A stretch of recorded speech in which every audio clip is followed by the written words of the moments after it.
Hey bourbon brothers and sisters, Angry Mac here, and it's usually about my craft journey, but this summer's been a little bit busy and haven't been getting on as much as I should, but I'll be back to that craft journey. So today, welcome to Mac Talk, and it's not an angry rant, it may be a little bit of a rant, but please subscribe if you're here, if you've got this content, if I popped up in your algorithm. You know I talk about whiskey and bourbon. Hit that subscribe button, it is free. But now I'd like to talk about something that has been reported in the news, and if you're in the bourbon community, you understand this. Gen Z not drinking whiskey.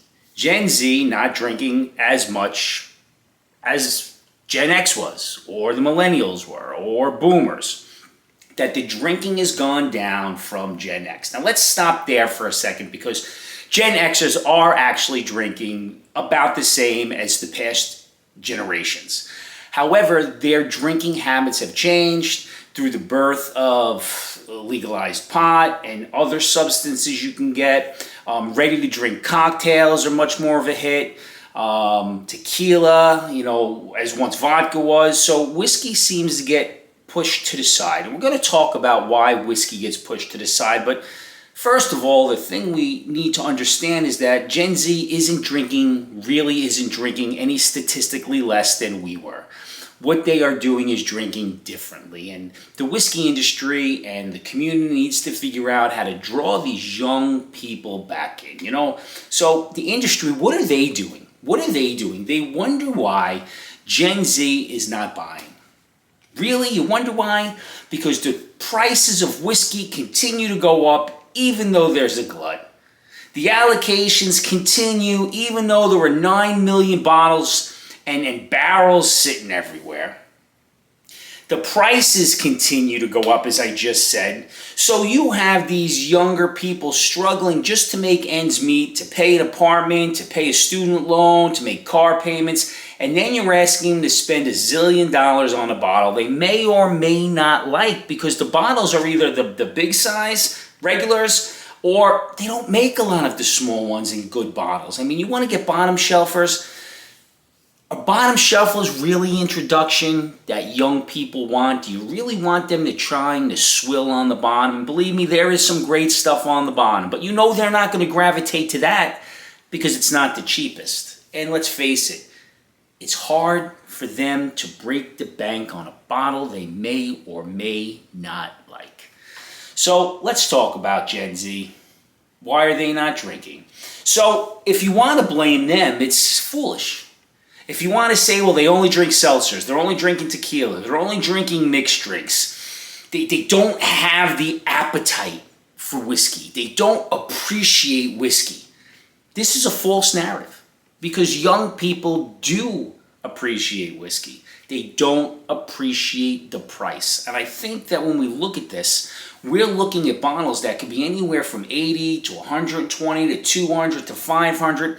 The entry-level bottles now for something that is fair, that you'd want to introduce to a new drink, and yes, there are exceptions, you're looking at $50. I mean, in New York, you're probably looking for more. I don't know where all these great bottom shelf prices are. It's not crap if you're here in New York. I'm just saying, it is a very costly hobby, and it's a very costly even to go out.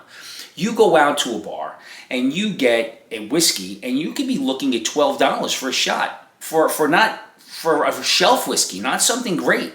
They don't want to spend $12 when they can get a bucket of seltzers for $18, and they can get 5 seltzers. They can get these vodka drinks now. So I think that part of the reason the Gen Z isn't drinking is they want the instant gratification. They're getting, say, a high noon. They can get a high noon pineapple and iced tea, so they have a variety of flavors. They don't like this one, they'll just move on to the next flavor. No big deal. They come in 4-packs, 6-packs, 12-packs, assorted. You get the same thing, where whiskey isn't like that. Whiskey isn't like that. There used to be a day, for me, when I walked in to the liquor store, I looked at my choices, and then the choices weren't hundreds and hundreds like they are today. I'd buy a bottle, I'd walk out, I'd go home, and I'd drink it. It's not the case anymore. These young people are going in and struggling. They're seeing could be hundreds of bottles on the shelf. They're looking at age statements, barrel proof, cask strength, They're looking at different finishes. They're looking at different. They don't understand the proof points. They don't understand where things are going. Like 100 proof to them, oh my God, 100 proofs. And they see 120, they're shying away because it is scary, the unknown. Why am I going to try this for this money at this proof? Never had it before. They're not willing to take those chances when they have that safety net of ready to drink.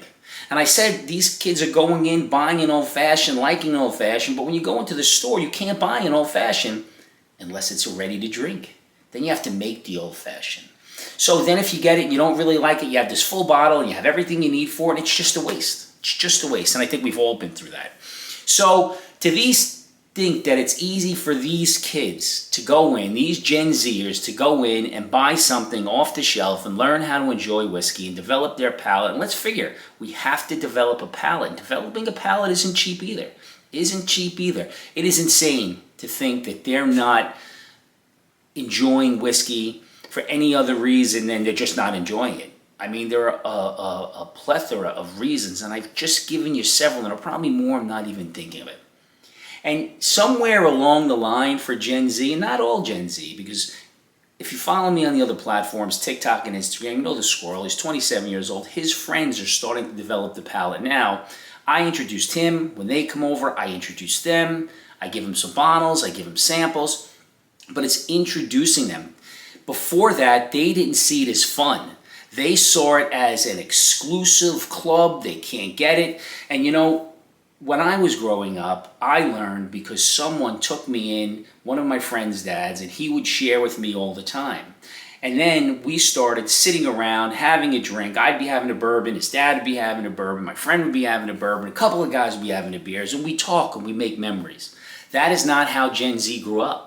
Gen Z grew up on video games, with the headphones on, screaming at the TV, getting the gratification that way. Instant gratification. Developing a palate for whiskey is not instant gratification. It takes time, and Gen Z's mindset is different than ours. We felt we had time. We didn't have all these video games. We didn't have access to instant gratification, so we learned the patience what a lot of Gen Z doesn't have. And developing a palate, as I said, takes patience. You know, it takes a lot to do this. And I do wonder about the industry. I think the industry at one point, and I'm talking about the big guys, the legacy, they seem to be putting out these allocated things. They're putting them out for collectors, for influencers, for bottle flippers, for chasers. They're not putting them out for the 21 to 30-year-old consumer. There's no energy in it. They're not using social media the right way. They're not promoting and getting these things out there to have the younger generation think, wow, that is pretty cool. And I think they feel ignored, and Gen Z doesn't like ignored. Believe me, I've tried ignoring this 27-year-old many times, and he's very, very persistent. And if you have a squirrel that age, you know that too. You know, they think they're cocktail drinkers. They are. They are cocktail drinkers. They're cocktail drinkers because it's easy, because it's cheaper, and because liquor is overwhelming to them. They aren't ready for all the choices. They're just not. The problem isn't the youth. It is that whiskey one day turned into an old man's drink.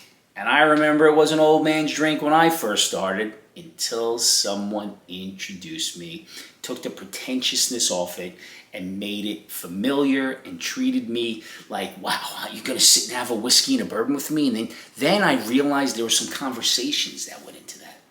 So how do we help Gen Z? Thought about this. How do we help Gen Z? Help Gen Z, and this is how I helped my Gen Z and his friends and introduced them. We went out to local crafts. We went out here in New York, Kings County. We went out to Widow Jane. There were several other ones. We went to the Travel Bar. So bringing them out to distilleries where we could eat, tour the place, gain some interest, and they get that curiosity. Then share pours with young people.